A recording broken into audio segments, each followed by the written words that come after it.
Shabbat Shirah. And because we read the Shirat Hayam, the song at the sea, it begins with Exodus chapter 13, verse 17. I assume you know that the chapter divisions were Christian. And so if it begins in the middle of the chapter, don't be upset. It most of the time doesn't, but this time it does. It's page 399.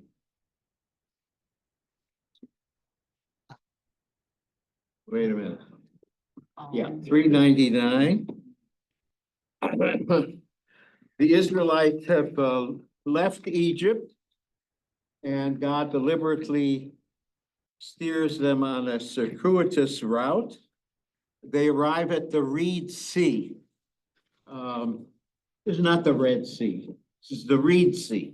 Yam Suf, of course, is the name of the Red Sea today, but we're talking about another sea. And many scholars think that this is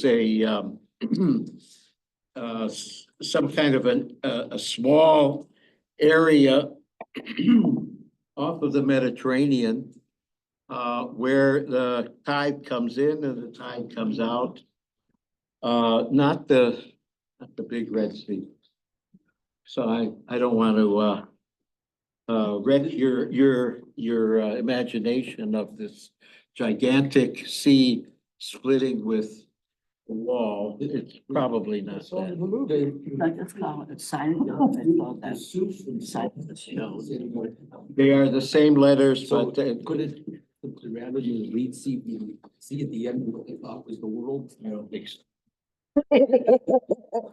So Pharaoh changes his mind and brings a large force of horses and chariots. The people despair. The miracle of the splitting of the sea saves them. They pass through and sing a momentous song of faith and deliverance, which of course we recite every morning of the year in Tfilat Shacharit. But then there's no portable water and no food. And God provides manna. They find an oasis. And later, Moses strikes the rock and water flows out of the rock. But the parasha ends with another battle, this time with the Amalekites. Rabbi Dr. Sachs shows that this portion is beautifully constructed as what literary critics call chiasmus. That is, you have A, B, C, B, A.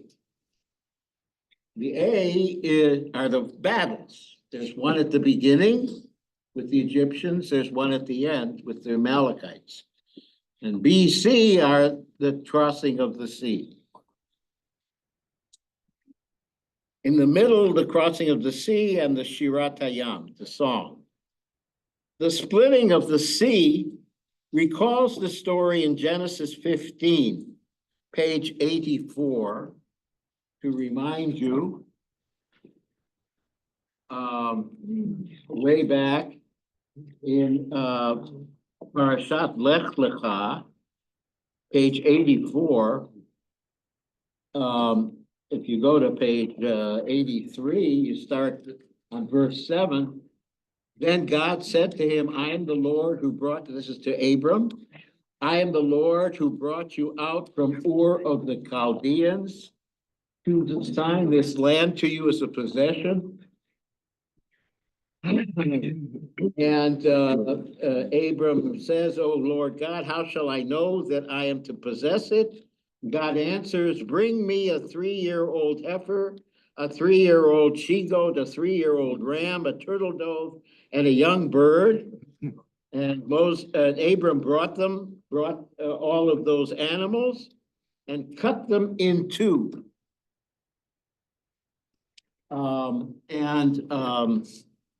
This is the ancient Near East manner of affirming a covenant.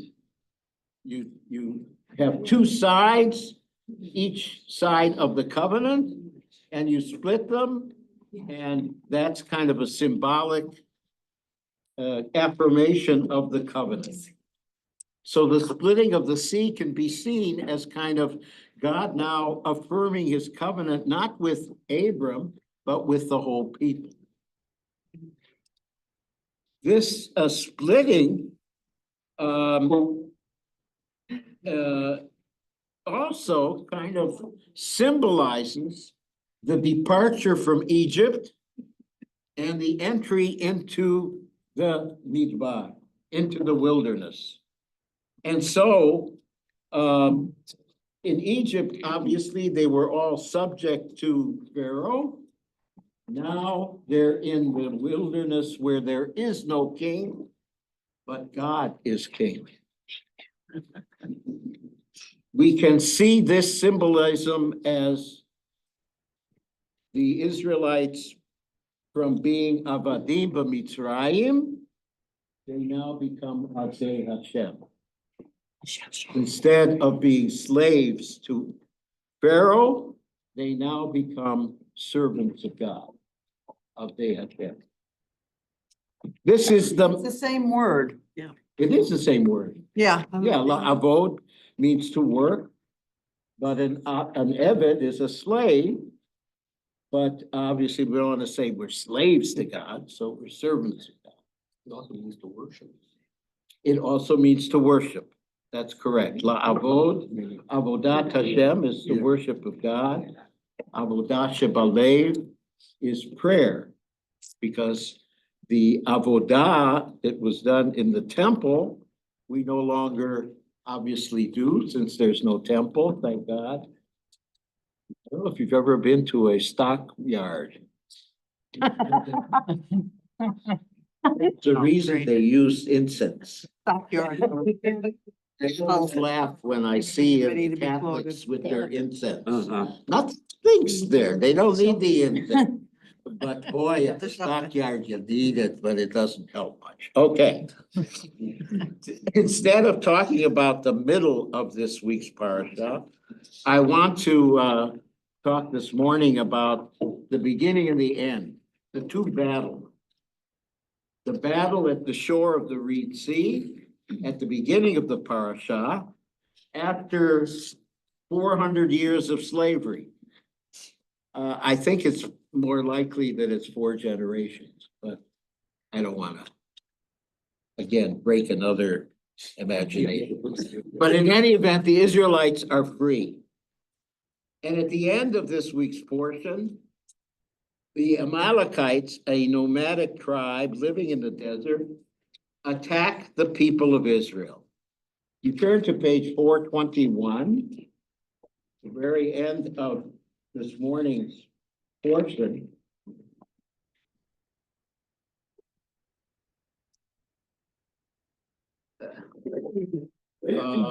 It's chapter 17, verse 14, if I didn't make a mistake, I hope I didn't. 421.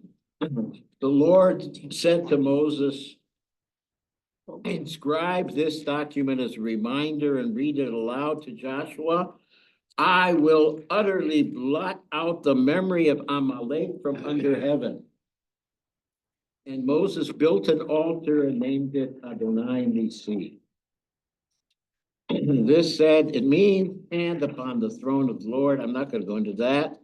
The Lord will be at war with Amalek, midor dor, from one generation to the other. It feels like today. As you know, if we can turn now to page 1135 in the Eitz Chaim, Deuteronomy 25 verses 17. Rabbi, quick question on the last, what we just read, Yeah, So if God said he'll blot out the memory of, from under heaven, it sounds like, oh, good, they're gone, never have to think about them again. And then we're told he'll be at war throughout the ages, so they will be here forever. So how do you reconcile, or should we think of reconciling those two ideas, blotting them out versus, yeah, we're gonna be in battle forever, they're old and see there. Well, God, Because They won't go will away. kill all of them. all the attempts at knocking them out We say this about. are You cannot, in other words, you cannot. from generation to generation, but they're gonna lose out each time. So that's the blotting out is, they'll be there, but they'll lose all the time. No, they'll lose, They yes. will lose. So that's- Yeah, but this is, I'm just saying, it's like with Hamas, we can blot them out. But as everybody's saying, you will never get rid of them. They will always be. Blotting them out. No, but you can't, because you can't blot out. Hold it out. There's always somebody. Hold it, hold it, hold it. Don't jump ahead for me.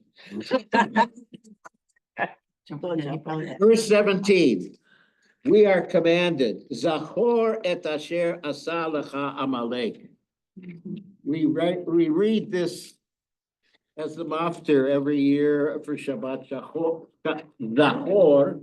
the Shabbat before Purim. Because Haman is called an Agagite, and the tradition attaches Haman to Amalek. So Haman is a Amalekite, according to our tradition. So that's why we read it. Don't forget, it's two commandments. Zachor, a positive commandment, remember, and Lo Tishkach, a negative commandment, don't forget. So every time we do it, we have two commandments. It's pretty easy. One action, two commandments. Clear that the Torah is singling out the Amalekites as a unique enemy. It's worthwhile to compare the way we treat the Amalekites with how the Torah commands us to treat the Egyptians. If you turn back to 11:23, Deuteronomy 23, verse 8. Lo tita'ev adomi ki achichahu, lo tita'ev mitzri ki ger hayita ba'artzo. You shall not hate. Abhor is the translation. It's a stronger word than tisna, to hate. You shall not abhor an Edomite, for he's your kinsman. He's related to you. You shall not abhor an Egyptian, for you were a stranger in the land. Egyptians enslaved us for years, and they killed the baby boys and treated us extremely harshly. There was only one battle with the Amalekites. One would think that Egypt would be the Torah's symbol of evil, not the Amalekites. Rabbi Sachs suggests that the answer to this dilemma is a corollary of what's written in Pirkei Avot. Whenever love depends on a certain cause, and that cause passes away, the love passes away. But if the love does not depend on a cause, then the love will never pass away. When love is conditional, it lasts as long as the condition lasts, but not afterwards. Rabbi Sachs suggests the same applies to hatred. He argues that the Egyptians' hatred and fear of the Israelites is not irrational. If we turn to Exodus chapter 1, page 318, it's recent enough that you, I'm sure, remember. Chapter chapter 1, verses 9 and 10 through 18. What's the word? This is Pharaoh speaking to his people. The Israelite people are much too numerous for us. Let us deal shrewdly with them, so they may not increase. Otherwise, in the event of a war, they're a fourth column. They're going to join our enemies. This is an example of what is called population control. There are people that we read about today and we hear about today that demographers used to say before the new administration that soon the white people in this country will be a minority. If the current administration has its way, it's not going to happen. We're going to stay in charge because we're making America great again. Yeah, when did we? In case you didn't make that connection. Yes. So according to Rabbi Sachs, this was rational hatred. After all, the Egyptians had earlier faced a Semitic group which ruled them, the Hyksos. Centuries before, the Hyksos, who were a Semitic group, had conquered Egypt and ruled the Egyptians for some time. So it's not exactly an irrational hatred. This comes from them. Rabbi Sachs makes a difference between what is rational hatred and what is justified hatred. Certainly in the case of the Israelites, it was not justified. The Israelites weren't interested in staying in Egypt. They wanted to go back to their land, but they wanted to have enough food. They were not interested in ruling over Egypt. They wanted to leave, as becomes clear. Not every rational emotion is a justified emotion. For example, if today, having heard about that crash in Washington, D.C. just last week or the week before, if one is afraid of getting on a plane, that's rational. It's not justified. Because you know that flying in a plane is far safer than getting in your car. Chances of getting into a car accident and dying are far greater than a plane ride on a commercial flight. So though unjustified, the Egyptians' fear of the Israelites was rational. On the other hand, when we read about how the Amalekites attacked the Israelites when they were weak and weary, the attack was at the end of the group of 650,000, no, probably 650, but never mind. Again, another breaking of your myth. 650. I doubt it, even families, but okay, never mind. They attacked the sick, the elderly, the pregnant women, the babies, those who were lagging behind. They were the least threatening. And therefore, it was an irrational hatred. That's groundless hatred.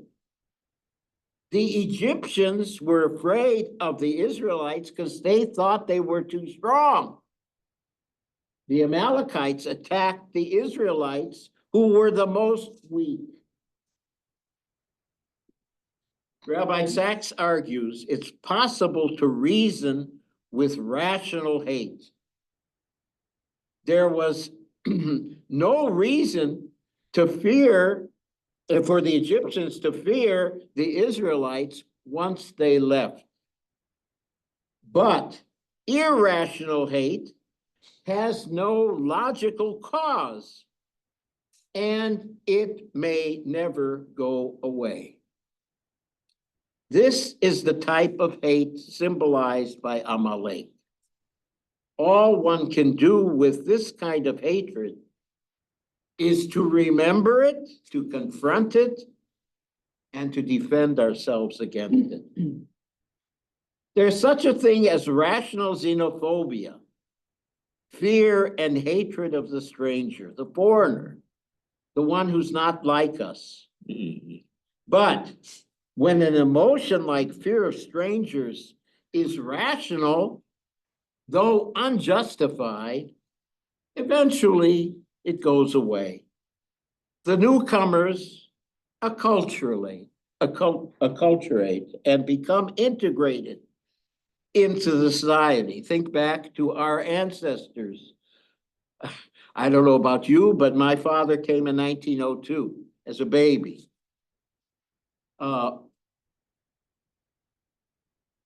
He spoke Yiddish with his mother, but she answered in English.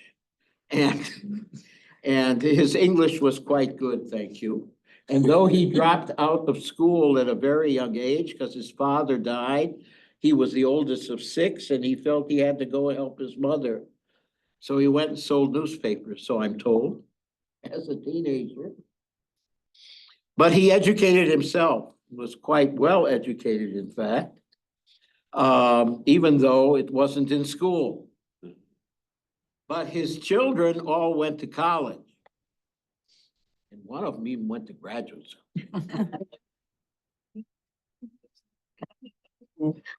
Though they were once strangers, their children and grandchildren are fully integrated into the society.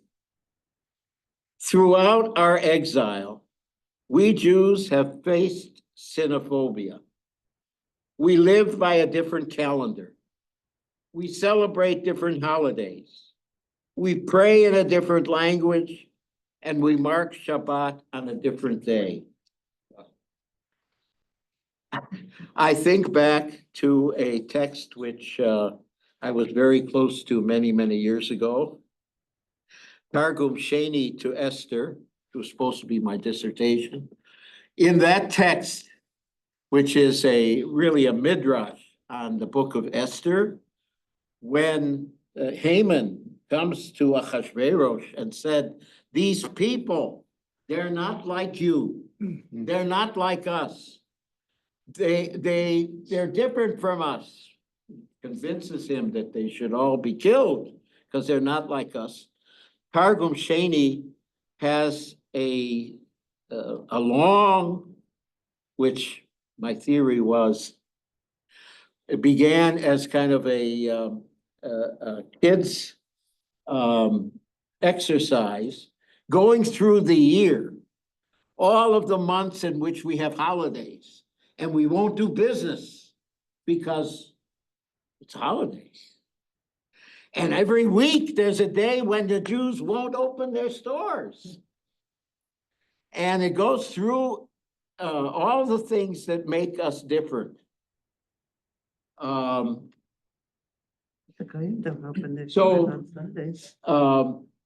We're considered in a society unlike us.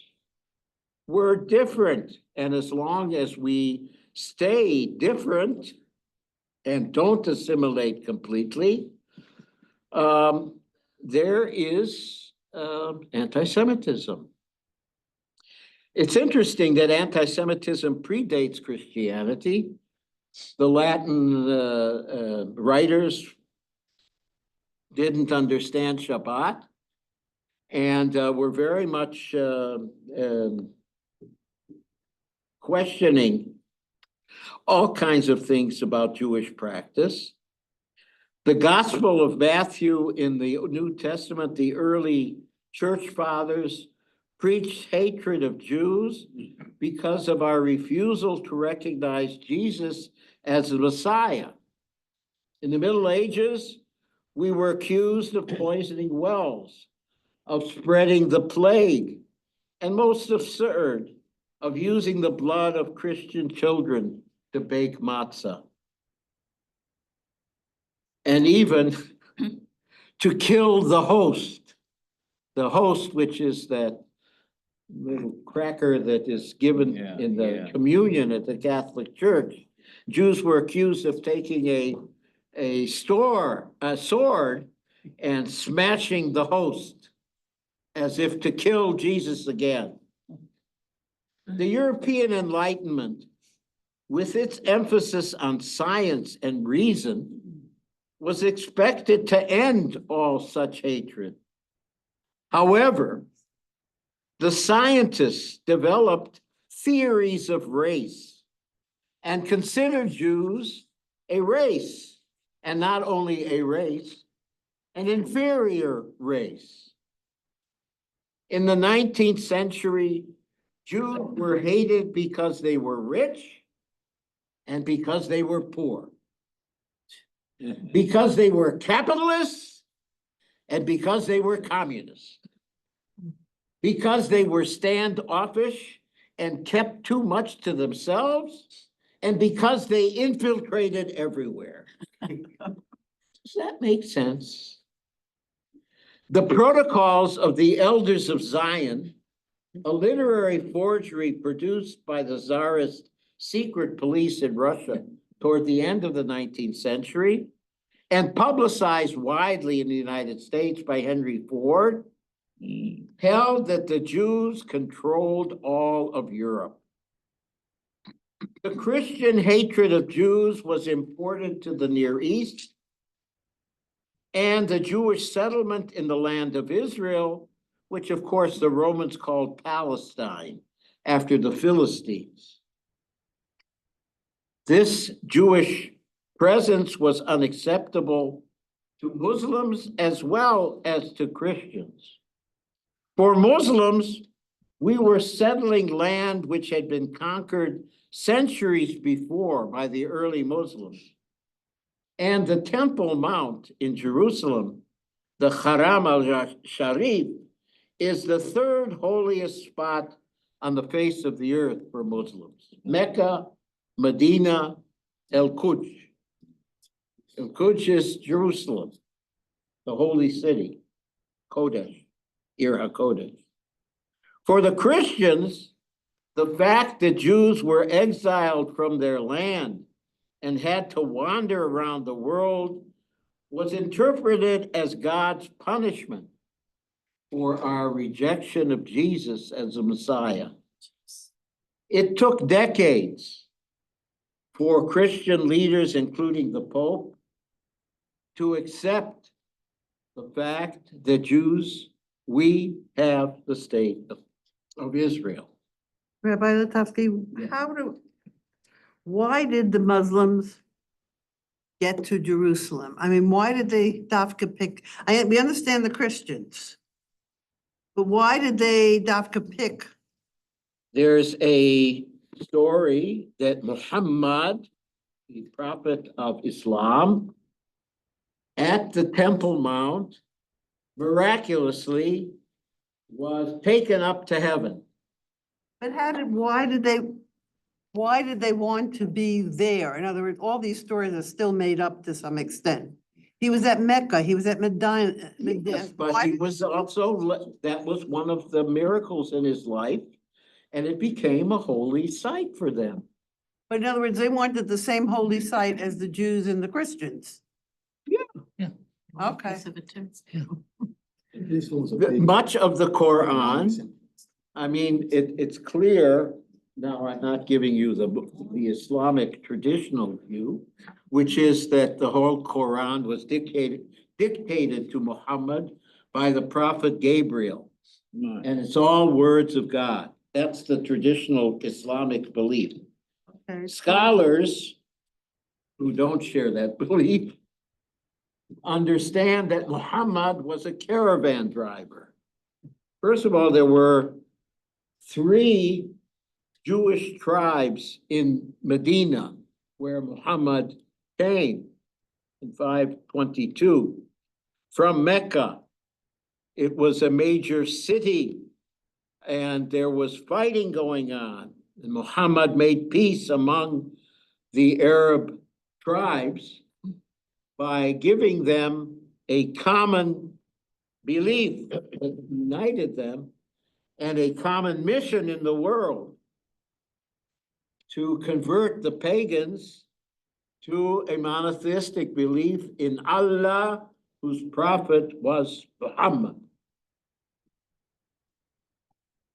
But there were Jewish tribes there, and Muhammad drove his caravans north into Syria. So there's no question that he came into contact with many Jewish tribes. And much of the Quran is a retelling of stories in the New and Old Testament. He also came upon Christians, obviously. And so Jesus appears in the Quran not as God, but as a prophet. The Islamic understanding of God's relationship to the monotheistic religion was that God revealed his will to the Jews, and then to the Christians, and then to the Muslims. And the story is the same. If it isn't the same, the Muslim view is the correct one.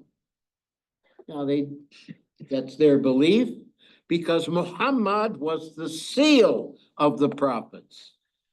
In contrast to the Torah, which is a composite document, and the story of Jesus, in which there are 4 gospels and they don't agree, in the Quran, it's all directly from God, Gabriel, and Muhammad. So there's no contradiction. So the Islamic view is the correct view in Islamic belief.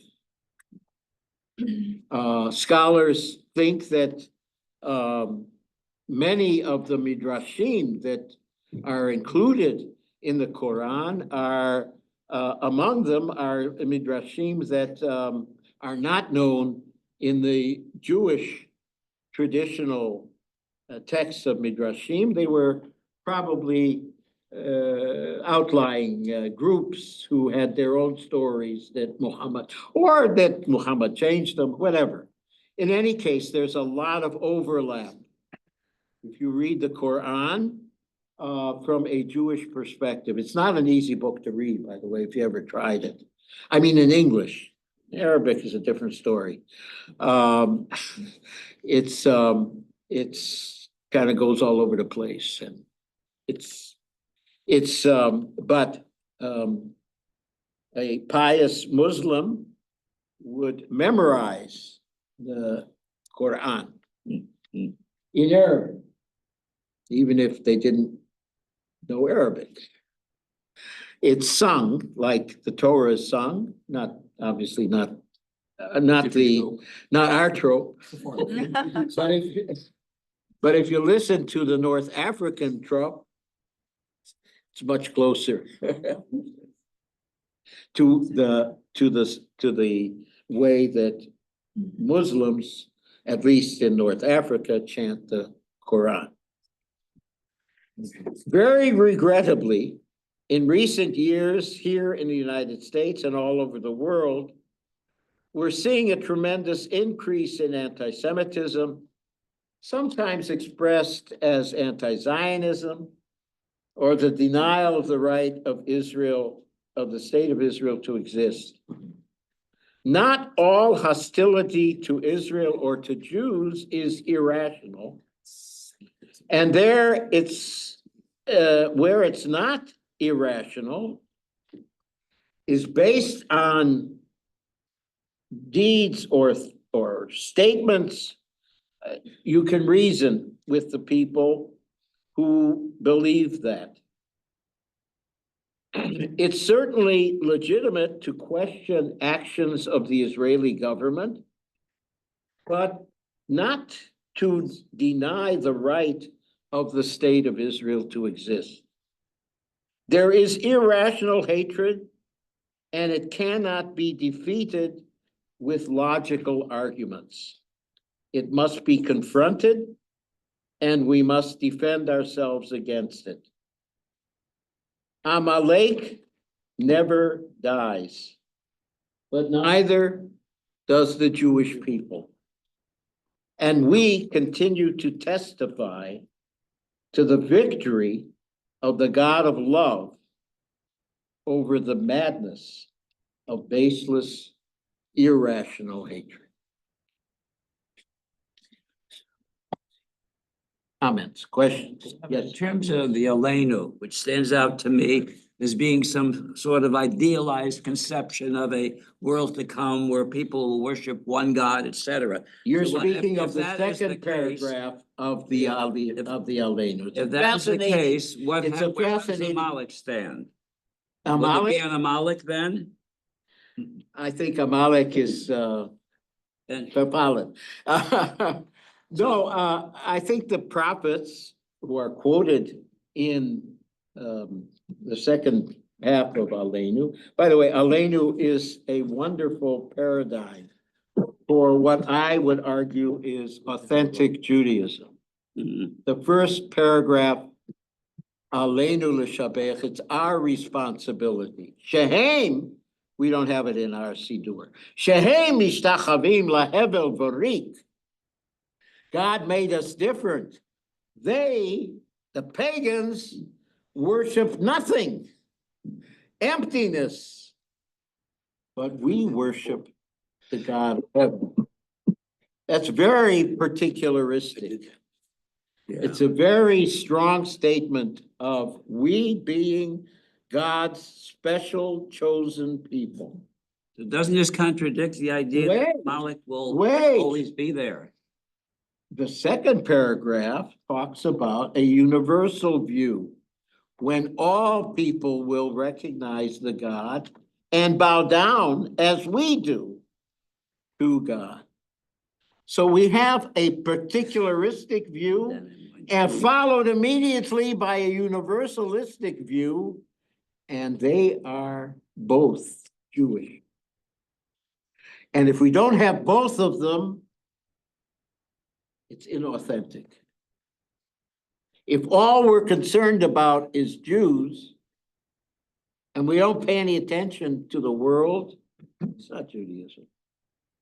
If all we're concerned about is the world, we don't give a damn about the Jews, that's not Judaism either. It's both. That's what Judaism is about.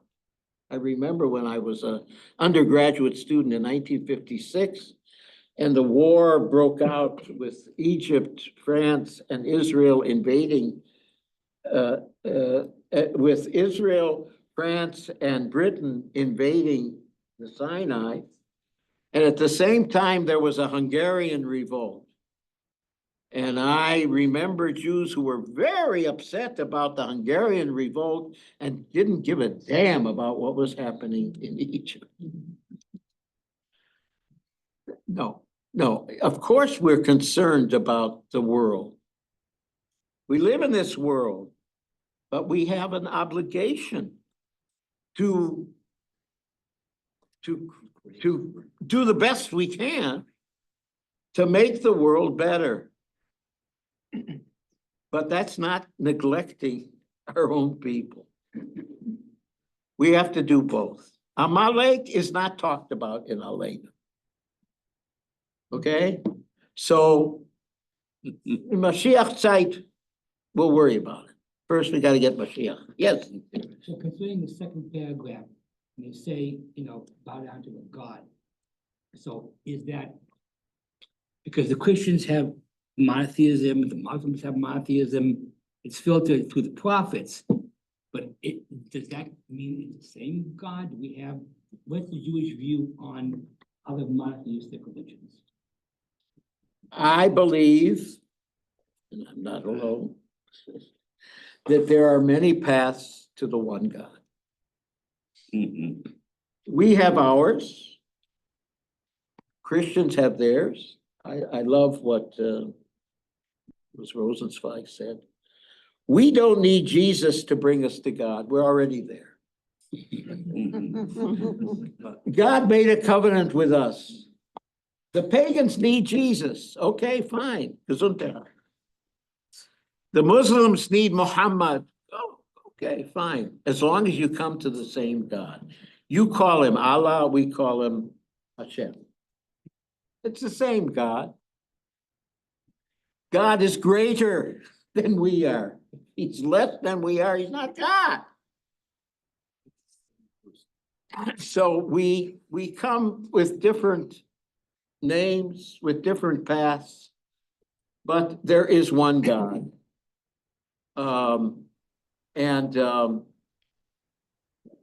The problem, of course, is not coming to the one God in different paths. The problem is listening to what God's message is and how we are to treat our fellow human beings. That's where the problem is. The problem isn't theological with the monotheistic religions. Rabbi Yes, yes, Ethan. Ivan, you've read the Quran? Does the Quran have the concept of the image of God, that human beings are made in the image of God, and that because that would be a link to a universal brotherhood? Uh-huh. I don't recall that being stated as explicitly. However, there is clearly a universalistic mission in the Quran. As you may know, I'm sure you know, Ivan, Jews and Christians and Zoroastrians were considered by, and still are considered by Islam as dhimmi. Dhimmi are protected religions. That is, there's a recognition of the fact that these three religions are peoples of the book. That's an Islamic term. People of the book. We are peoples of the book. We have a revelation. Christians, Zoroastrians also have revelations, and therefore of the one God, and therefore they are not to be considered pagans. They are to be protected. Protected meant you're not on the side, you're not equal. That's not a Muslim concept.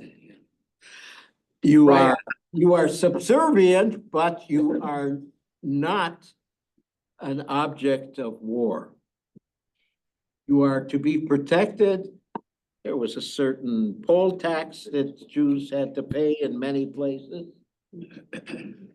Some places it wasn't enforced. Other places it was, and it was enforced in rather degrading ways. There were places where adults had to bow down to Muslim children and present their tax to show their subservience, because the dhimmi were not on an equal status.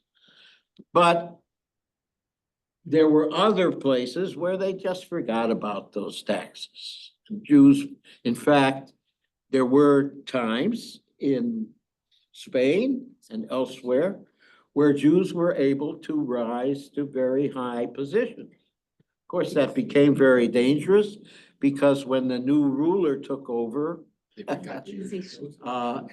kind of what's happening today in our government, all the things that Biden and his administration did are being reversed. And the people who were at the top then are now at the bottom and being investigated yet as criminals. Because they did their job. So it sometimes was quite dangerous for not only those Jews, but for the entire Jewish community of that place, who then became the enemy with a new ruler. But Islam was not like Christianity. Jews were treated in most places, most of the time, much better by Muslims than by Christians. You know, my wife and I took a trip to India. We took a Jewish tour to India, and we found out that that the Jews were never persecuted or expelled from India. And the reason for that was that the Hindu religion was, they respected the Jewish religion. They believed in it, symbolized in the greeting Namaste, which means I see myself in you. So that there's that universal link there. And the Jews most of the Jews eventually left for Israel in 1948, but many of them who appreciated the Indians so much stayed, or not stayed, but they kept their homes in India, and they come back, and we met some of those Jews, and so that they really recognize the tolerance and the affection that they had for the Jews. Ivan, remember, I was on that trip too, but the Jews in India lived in the Muslim areas. They felt closer to the Muslims with respect to statues, and so they lived in a Jewish, in Muslim neighborhood versus Hindu neighborhoods. But I can tell you that one of the crazy things is that in a religion with many gods, you can always add another god. Right. Very important. Problem is, in monotheistic religions, there's only one, right? But no, that is well known. I assume many of you were here last night and probably heard about the Jewish community in India. There are 3 different communities traditionally, but it is an area where it is true Jews never suffered persecution in the thousands of years that Jews have been in India. Any other comments, questions, criticisms, concerns? Okay. Have a wonderful Shabbat. Today is Shabbat Shirah. It's traditional to feed the birds. Wow. That's the first time. And to enjoy them. They're singing. They're singing.